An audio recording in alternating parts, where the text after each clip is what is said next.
All right. So let's get straight to it. Okay, so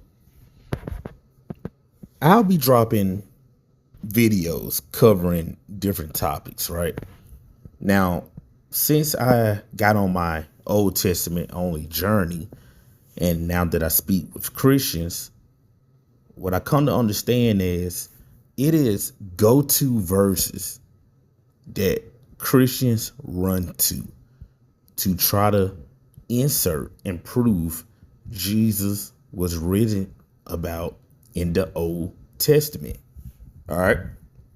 This is a famous one they run to. It's Micah 5:2. Okay, let's read it. But thou, Bethlehem, Ephratah, though thou be little among the thousands of Judah, yet out of thee shall he come forth unto me that is to be ruler in Israel, who going forth have been from of old, from everlasting. So they run to this, they link it with Matthew 2. Oh, Jesus born in Bethlehem, Judea. And okay, this talking about Jesus. What you got to understand is New Testament teach Jesus is the volume of the book, and you can't get further from the truth. Micah 5:2 is literally talking about King David. All right. Here's confirmation. 1 Samuel 17:12. Now David was the son of that Ephraite of Bethlehem, Judah, whose name was Jesse, and he had 8 sons. And the man went among the men from an old man in the days of Saul. So this right here is linking with Micah 5:2. All right. Because it's telling you now David was the son of that Ephraite of Bethlehem, Judah. You got to remember in the scriptures, people were referred to by the names of their fathers. So it's telling you that King David, father Jesse, was an Ephraite, just like Micah 5:2, literally talking about David. Here go more confirmation. Psalms 89:20-21. I have found David, my servant, with my holy oil. Have I anointed him, with whom my hand shall be established. My arm also shall strengthen him. Like it or not, Christians, David is the anointed one. He is the anointed king of Israel. Period. Yes, Israel had many kings, but David is the forever king.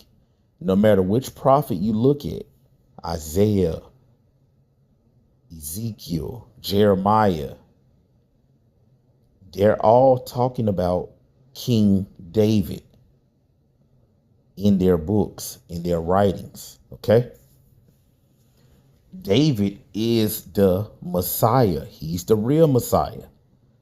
Even in the latter days, David will once again be the king. All right. I'm not saying this. That's what the scriptures say. You can try to insert Jesus everywhere you want, but when you actually go back and study this stuff, you're going to see that it falls flat. Okay. Prime example, Hosea 3:4-5. For the children of Israel shall abide many days without a king, and without a prince, and without a sacrifice, and without an image, and without an ephod, and without teraphim.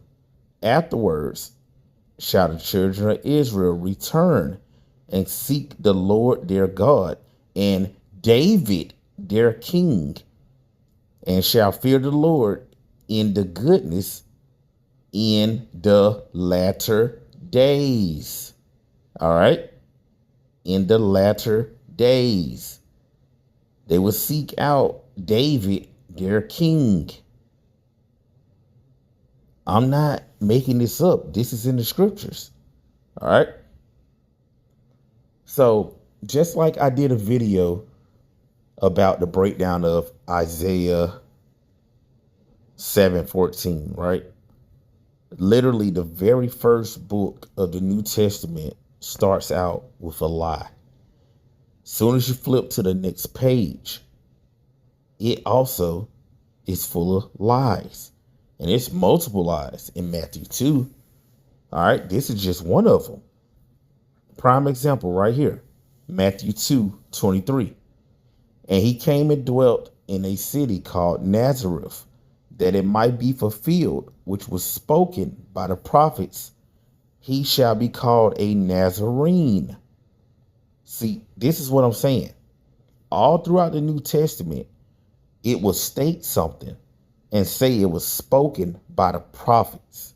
And what people do, they just take it hook, line, and sinker. This right here was never mentioned anywhere in the Old Testament. If you could find this, I would literally cash app you $100. It's not mentioned nowhere in the Old Testament. There is no place called Nazareth. There's no city called Nazareth. Nowhere. You have the Nazarite oath / Nazarite vow. Yes, you have that. But that's not talking about a place. All right. Yes, Samson was a Nazarite, but that's not talking about a birthplace. That's talking about taking the Nazarite oath. All right. Which it tells you men and women can take to consecrate themselves to the Most High, to be pure, where they don't drink any strong drinks. They don't drink wine. They don't shave their head. They let their hair grow. All right. But it's no city, no place called Nazareth. Just like in the Old Testament, Jesus is found nowhere. And I mean literally nowhere. All right. You can run to Isaiah 53, the suffering servant. I'm going to have a video for that. He's not there. You can run to Micah 5:2. He's not there. You can run to Isaiah 7:14. He's not there. All right. You can even go to Genesis. He's not there. And that's just it. All right. When you start to question these scriptures, he's not there. All right. I'm out. More videos coming.